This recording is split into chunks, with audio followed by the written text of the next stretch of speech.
안녕하세요. 반갑습니다.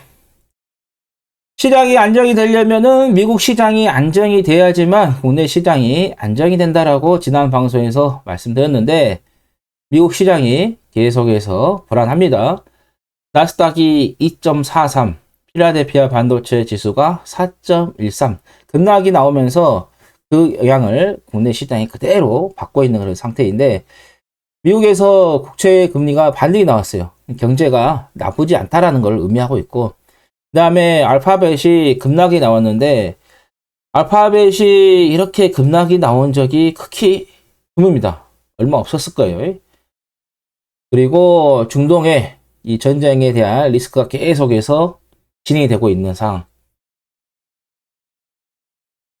죄송합니다. 여러분들 감기 조심하세요. 제가 감기 걸려가지고 이렇게 재채기 나오네요. 그 영향에 국내 시장의 반도체, 그 다음에 전기차 관련된 부분들까지 해서 골고루 영향을 좀 주면서 하락 종목이 정말 어마어마하게 나왔습니다.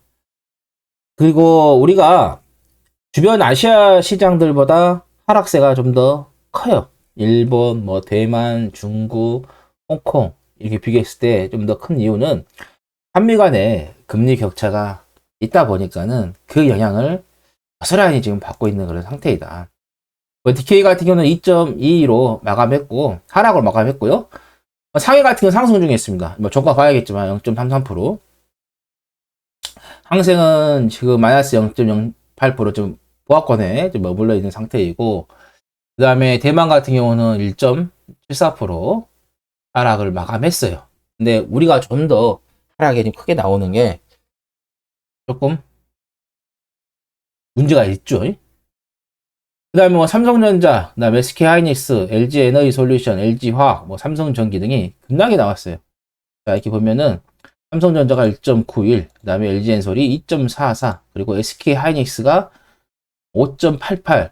SK하이닉스가 오늘 실적이 좀 발표를 하면서 격자가 좀 줄었다라고 했지만은, 기름 같은 경우는 흑자 전환했지만은, 워낙 시장이 필라델피아 반도체 지수가 하락이 크게 나오다 보니까는 영향을 받았고, 그 다음에 최근에 이제 포스코 홀딩스, 포스코 그룹주들이 잘 갔다가 7월 이후에 포스코 DS 같은 경우는 8월인데 9월까지인데 거의 포스코 그룹주는 7월 이후에 거의 지금 힘을 지금 빼버리는, 빼버리는 힘이 빠진 그런 상태가 되고 있고, LG 화학도 그렇고, 그다음에 삼성 SDI도 그렇고, 이거는 이제 미국 쪽에서 안 좋은 이야기가 나왔죠. 전기차 쪽에서의 기대가 좀 안 좋은 쪽으로 발표가 되다 보니까는 시장에서 전기차 관련된 종목들, 2차 전지 관련된 종목들이 싸그리 지금 다 하락세가 지금 나고 있는 그런 상태입니다.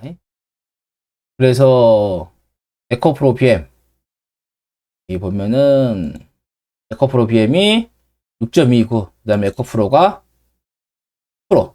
100만원 넘어가니까는 항제주다 해가지고 또 우리 투자자분들을 또 유혹을 좀 했죠. 그래서 이것뿐만 아니라 포스코 DX도 그렇고 LNF도 그렇고 그 다음에 HPSP도 그렇고 전반적으로 시총 상위에 있는 종목들이 동반 하락이 나오는 흐름입니다. 자, 그러면 여기에서 중요한 게 미국 시장을 봐야겠죠. 필라델피아 반도체 지수. 자, 7월 30일 이후에 세가 하락세로 지금 이어지고 있죠. 제가 여러분들께 제 인스타에는 7월 달에 이미 한국 시장 기준을 잡고 어때요? 추세는 이제 상승 추세는 얼마 없다. 상방은 제한적이고 하방은 열려 있다라고 이야기를 했었고 요 구간에서요. 그다음에 또 유튜브 방송에서 8월 16일에 여기서 이제 끝났다. 이제 추세 끝났으니까 여기서 이제 반등이 나오는 구간에서는 레버리 투자를 하는 것이 아니라 곧버스를 투자를 하시는 게 맞다라고 이야기를 드리면서 이때죠. 이때 7월 달에 다들 시장에 대해서 긍정적으로 이야기했지 부정적으로 이야기한 사람은 없었어요. 근데 이제 7월 달부터 해서 부정적으로 이야기를 드렸고 그대로 이제 쭉 빠졌는데 8월 달에 되겠고 쭉 빠졌는데 국내 시장이 하락이 많이 나온 것 같지만 제가 보는 관점에서는 좀 더 하락이 나와야 돼요. 아직은 추세 하락이 바닥은 나오려면 멀었다. 우리나라가 바닥이 나오기 전에는 미국의 필라델피아 반도체 지수하고 나스닥이 먼저 바닥이 나와야 됩니다. 근데 지금 여기에서도 10월 13일이죠. 2.7% 하락, 장중에는 뭐 2.87까지 빠졌고요. 또 여기서도 1.34, 그 다음에도 1.53, 그 다음에 0.53 하락했고, 어제 이제 4.13%까지 하락이 나와서, 하락 다 나온 거 아니야?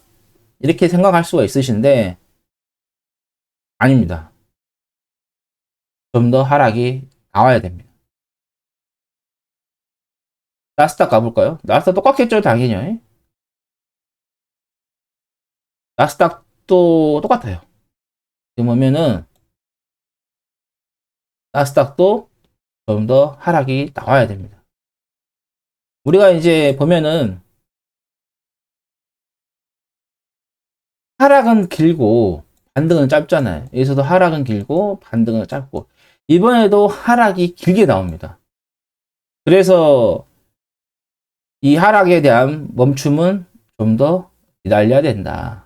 그렇기 때문에 여러분들께서 단기 매매를 하시더라도 지금 상황에서는 들어가시면 안 된다.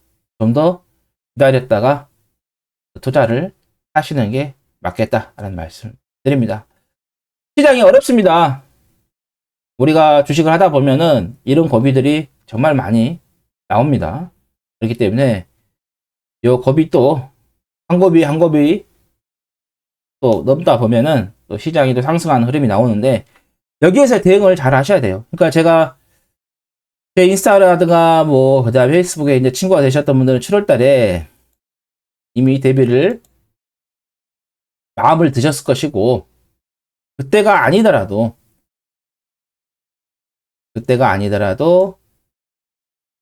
8월 달에 제가 이렇게 말씀드렸을 때 그때 이게 반등이 나왔을 때 그때만이라도 데뷔를 하셨더라면 지금처럼 이렇게 추격은 밟진 않죠. 그 다음에 제가 분명히 버퍼스 8월 달에 이렇게 좀 올라갔을 때잖아요. 예? 올라갔을 때 여기에서 이제 상승했다가 조정이 나왔을 때 이때 이제 버퍼스를 투자를 하셨던 분들은 이만큼의 수익을 보는 거고 레버리지 같은 경우는 제가 분명히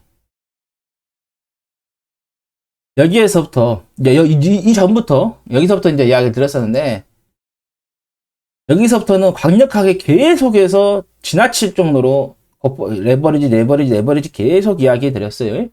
그러면서 제가 2800에서 2900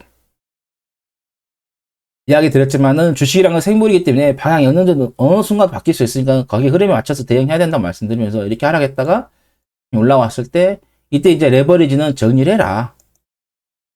이런 구간이 이제 반등이 나오는 그 구간에서는 정리를 하셔야 된다고 말씀드렸어요. 그때 정리를 하시고 버퍼스로 들어가셨더라면은 작년 가을부터 해서는 레버리지 먹고 이번 가을에서는 버퍼스로 수익을 충분히 낼 수 있게끔 말씀드렸습니다. 자, 여기에서 마감하겠고요. 제가 방송에서 말씀드린 이야기는 제 개인적인 이야기입니다. 주관적인 이야기니까 투자하시는 데 있어서 참고만 하시라는 말씀드립니다. 그렇기 때문에 잘 대응을 좀 하시라는 말씀 드립니다. 자, 다음 방송에서 찾아뵙도록 하겠습니다. 고생하셨습니다.